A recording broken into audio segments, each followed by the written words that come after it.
Welcome back to the Reckless Wrench Garage, where you get to watch me make questionable financial decisions like buying brand new parts and then cutting them in half already. Yeah. Hopefully, at the end of this episode, the Ranger looks more like a truck, and hopefully we're closer to being done and I don't just make some cuts for recreation and totally mess these things up. So let's get to it.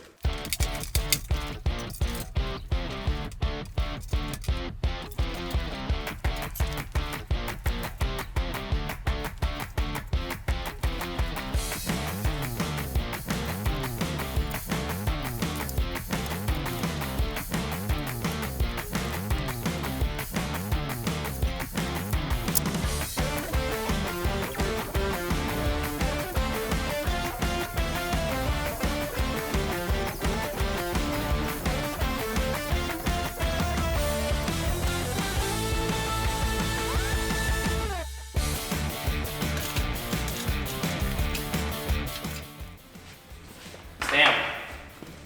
It looks good to see it like a truck again. Gotta go just a little bit there. Gotta go down a bit.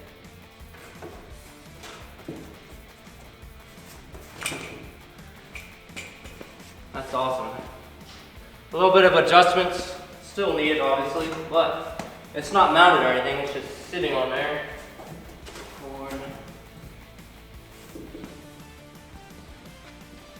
Hell yeah.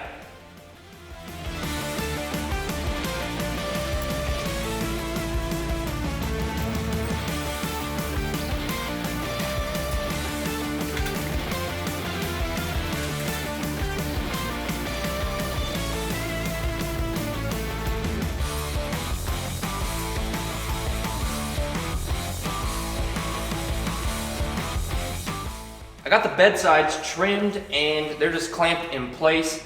I need more structure to build off of before I build the mounts for these, but I needed to get these in place first so I could see where my structure needed to be, if that makes sense. So now that I got that figured out, my sway bar tube, I just have it in these jack stands back here. I think it's gonna be slightly closer to the back section right here, but sway bar tube is going to mount right there and have the provisions for my sway bar. And then I'm gonna build just to the back of the bedsides. There will be a bumper structure that will come later, but for the time being, I need to get this section down here, and then I'll get a spare tire up on the top and figure out where I want this upper lever. I don't think it's not gonna be quite as tall as right here. I'm gonna have it canted down a little bit so that way the tire will sit a little bit lower and hopefully have a little bit of rear sight picture that's usable, but we will see if that actually works out or not. Next step is to cut a couple tubes, break out the Rogue Fab tubing notcher, get this sway bar tube so it's not just floating in free space on these jack stands. We'll get that tacked in position, build this rear part, and then test out the spare tire and figure out where we want that, and then work on that trunk portion, trying to get it boxed in at least. Then I could build the mounts for the bedsides.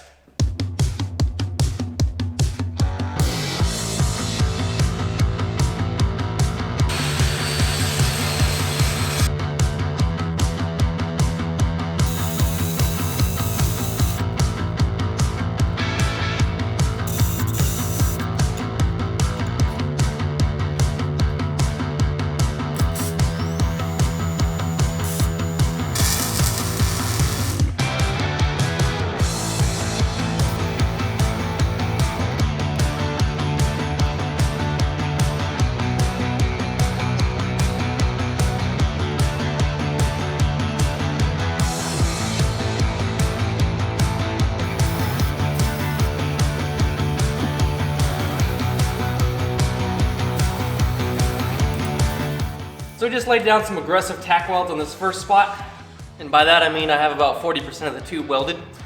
Now I'll put the bedsides back on there, I'll put the rearward tubes going out, and that will be the main structure for this little trunk and tire carrier portion.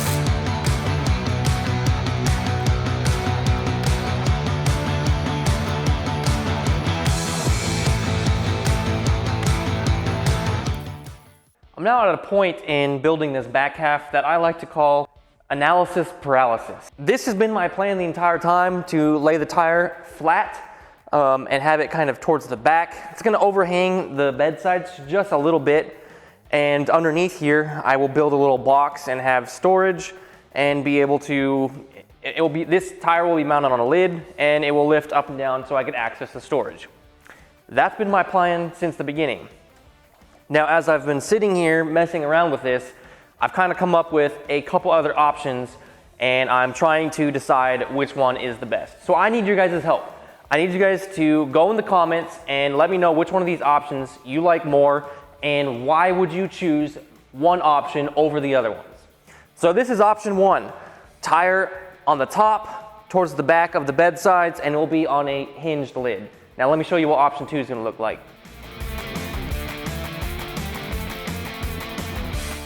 Here is our second option. The tire will be standing up on this bottom rail, and it's going to be offset from the driver. I could put it on the driver's side, but I kind of think having it on this side will help balance the weight between a driver in the seat or tire over here. I don't know, I might be overthinking that a little bit.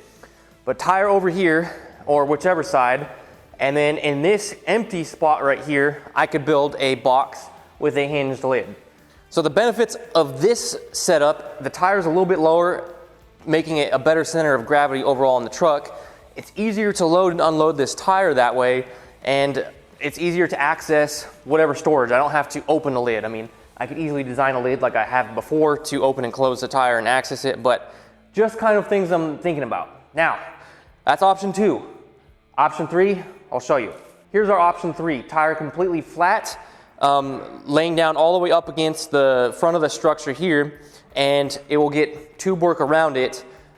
There will be a box on top with a hinged lid, so that's where my storage would be as a trunk, so to say, and then to access this tire, it will slide in and out of the structure there, and I have like some sort of strap or something like that that would go across to keep it contained and trapped in there. So those are my three options that I'm looking at right now, and you can see how my analysis paralysis has got me in this little predicament between those three things. I mean, there's pros and cons to each one. I can't figure out which one is going to be the best. This is a big deal to kind of figure out where this tire goes, because it decides a lot of things. Number one, it's a lot of weight, but once it's built into the vehicle as a mount, it's very hard to change anything up around it just because of how much space this takes up and how much else would have to change in that aspect.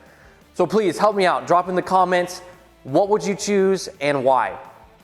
Now, I have run out of 2-inch DOM tubing for right now. Until I get to the store, I'm kind of at a little standstill on this, which kind of works out because I don't know what I'm doing right now anyway.